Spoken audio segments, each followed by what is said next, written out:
안녕하세요. 안녕하세요. 아이디어 컨설팅 연구소 아이디어 컨설턴트 유상석입니다.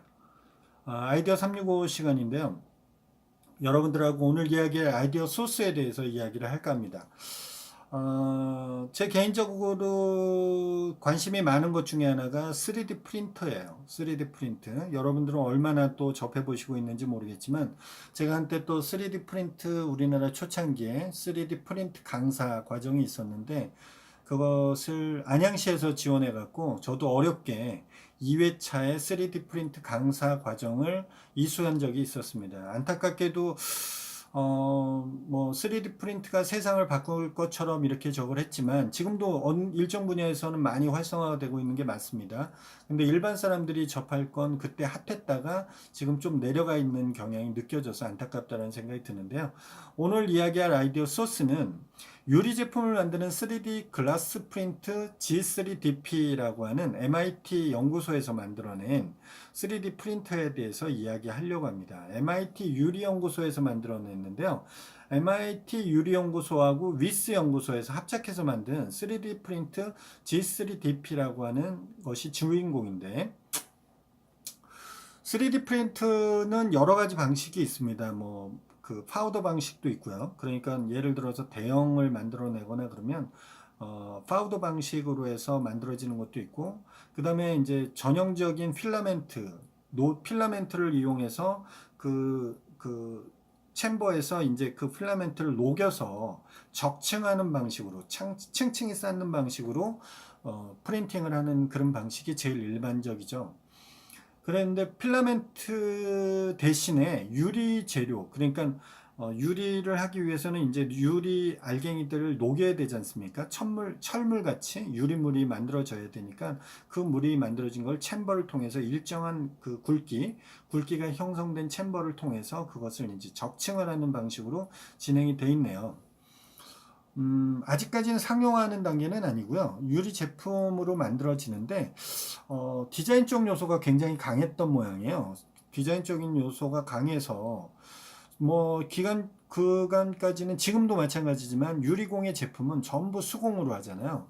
저도 개인적으로 그 이태리 베네치아 그 곤돌라 있는 도시 있죠. 거기가 베네치아가 가보면 전 가봤습니다. 개인적으로 한번 가봤는데 베네치아 가면 그 골목골목마다 유리 공방들이 참 많아요. 유리 공방들이 많아서 장인들이 이 많은 막대기 빨대 같은 거로 해서 유리를 덩어리를 저 이렇게 빨대로 찍으면 이걸 불어갖고 볼도 만들고 여러 가지 형태적으로 변형해서 그것을 판매하는 유리 공방들이 굉장히 많습니다.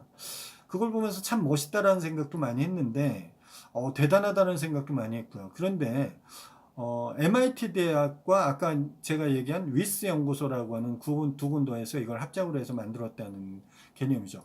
사람이 만드는 것을 이제 3D 프린트로 대체한다는 거죠. 제가 그 필라멘트 방식의 FDM 방식이라고 하죠. FDM 방식의 필라멘트를 사용하는 이 3D 프린트 적층 방식을 했을 때 좋은 점은 뭐였냐면 우리가 프로토타입을 만들기 위해서, 그러니까 시제품을 만들기 위해서 무언가를 만들려면 모컵이라는 과정을 거쳐야 됐습니다. 뭔가 금형을 만들기 전에 모컵이라는 과정을 거쳐야 됐는데 그 모컵을 만드는데도 비용이 많이 들어가는 편이거든요. 그런데 3D 프린트가 만들어지면서 그 모컵 과정을 3D 프린트로 대체할 수가 있었어요. 대체할 수 있었기 때문에 디자인 체크라든지 기능적 체크나 기구적 체크들을 다 3D 프린터에서 만든 것으로 체크할 수가 있었습니다. 그리고 또 제가 생각나는 게 MIT 대학에서 케이크인가 음식을 또 먹는 프린트를 MIT에서 주로 많이 만들었었어요. 연구원들이나 내지는 대학원생들이나 이런 사람들이 과제를 통해서 만들거나 이렇게 해서 만드는 것들이 있었는데 그것이 상용화되는지는 한시적인 부분이 있겠죠. 아직까지도 3D 프린트가 상용화되는 게 이 우리 치아 그걸 짜는데 그거에 그 치아 이 보철 기구나 이런 거 하는데 그쪽에 사용된다거나 인체의 어떤 수술적인 요소로 의학용으로 사용되거나 내지는 뭐 특화된 자동차의 어떤 기구나 뭐 이런 것들 뭐 시제품을 만들어내는 이런 쪽에서 사용되는 아주 고가의 3D 프린터들이 있지만 지금 이 유리 프린트 같은 경우도 제가 보기엔 그렇게 쌀 것 같지는 않아요. 그리고 이제 아무 데서나 만들 수 있는 거는 같지 않아요.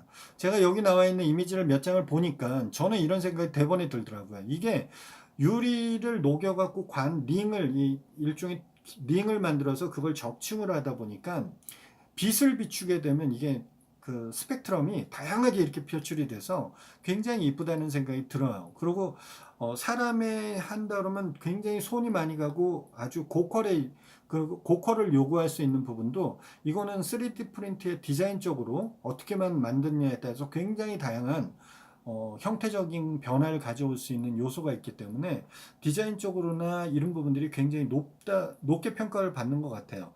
그래서 실제로 우리가 디자인 작품이라고 이야기를 하면 예술 작품으로 승화되는 것은 스미소니언 디자인 박물관 같은 데 들어가는 게 영광이지 않습니까? 그런데 지금 이걸 만든 것은 스미소니언 디자인 박물관에 전시될 예정이라고 한다니까 이미 전시가 돼 있을 것 같다는 생각이 들어요. 그 다음에 이제 이게 유리를 녹인다, 철을 녹인다, 이런 것들이 굉장히 고열을 요구하잖아요. 이 지금 프린트에 있는 챔버에서 나오는 온도가 1040도에서 1165도 정도를 유지하고 있다네요. 이 정도면 유리를 녹일 수 있는 수준이 되는 거죠. 이 정도의 유리를 녹이고 녹는 유리 용액은 알루미나, 지르콘, 실리카라고 하는 재질이 같이 이렇게 융화가 돼서 공기 압출 방식으로 방출이 된대요. 네. 그렇게 방출이 된답니다. 그리고 이 3D 프린트는 480도를 항상 유지하고 있다고 하니까 어떻게 보면 사람이 할 수 있는 것을 3D 프린트로 만든다. G3DP라는 이 3D 프린트, 유리 적층, 유리 3D 프린트, 글라스 프린트가 만들어졌다는 거. 이것이 얼마나 우리 실생활에 어떻게 미래의 모습을 바꿔줄지에 대해서는 아직까지 모르겠지만 디자인적으로는 이렇게 된다고 하니까 저는 당장 뭐 이게 돈이 얼마로 바뀔지, 그러니까 하나를 만들어내는데 실제 돈과 유리 공예를 하시는 분의 그런 품과 이 3D 프린트로 했을 때 어떤 경제적 가치를 평가를 해서 어떤 차이를 줄지는 모르겠지만 경제적 가치가 뭔가 상응할 수 있다 그러면 3D 프린트가 앞으로 유리 화병을 만들어내는 그런 쪽으로 많이 늘어나지도 않을까 하는 생각도 해봅니다. 단순하게 기구적 요소를 3D 프린트로 모컵을 만들지 않고 3D 프린트로 한다는 생각도 있지만 중국에서는 굉장히 방대한 일이 있었죠. 3D 프린트로 집을 짓는 경우도 있었어요. 3D 프린트로 집을 질 수도 있었고요. 그게 얼마나 또 기술적 기반이 발전했는지는 제가 요즘은 찾아보질 않아서 모르겠는데 한번 좀 찾아봐야겠다는 생각이 듭니다. 요즘은 찾아보는 시간도 참 많이 들어가요. 참 많이 들어갑니다.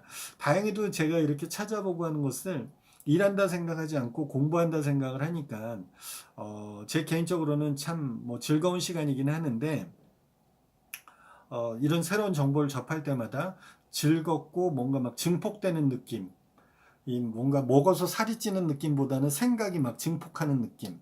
여러분들 그거 아시는지 모르겠어요. 영국의 그 까만 블랙캡이라는 택시가 있죠. 블랙캡. 이 택시를 운전하시는 운전기사님들의 봉급이 거의 중산층, 영국에서 중산층을 유지할 수 있을 정도의 그 봉급을 받는답니다. 영국의 어떤 관광의 하나의 그 트레이드마크 같은 그런 게 됐죠.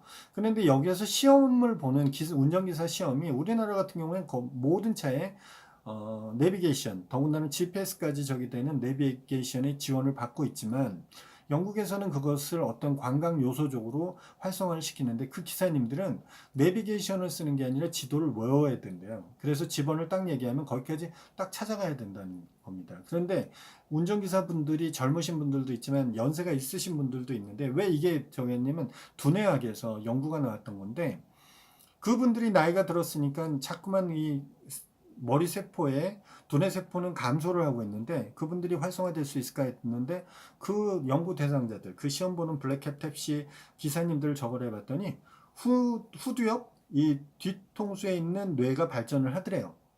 기억을 하고 뭔가 막 생각을 하니까. 그러면서 그분들이 뇌가 죽어가는 게 아니라 더 활성화가 되더랍니다. 그러와 마찬가지로 제가 이렇게 아이디어라는 것을 이렇게 3D 프린트라는 것을 뭐 FDM 방식을 제가 경험해 봤다고 얘기 드렸죠. 그 다음에 파우더 방식도 제가 실제 가서 보기도 하고, 그 다음에 실제로 여러분들한테 음식이 나오는 3D 프린터를 MIT에서 만들었다고 영상 찾아보시면 나옵니다. 있고, 지금 3D 프린트를 MIT하고 그 쉬즈 연구소, 네, 위스 연구소하고 합작으로 유리 글라스 프린터를 또 만들었다고 그러잖아요. 세상은 계속 발전합니다.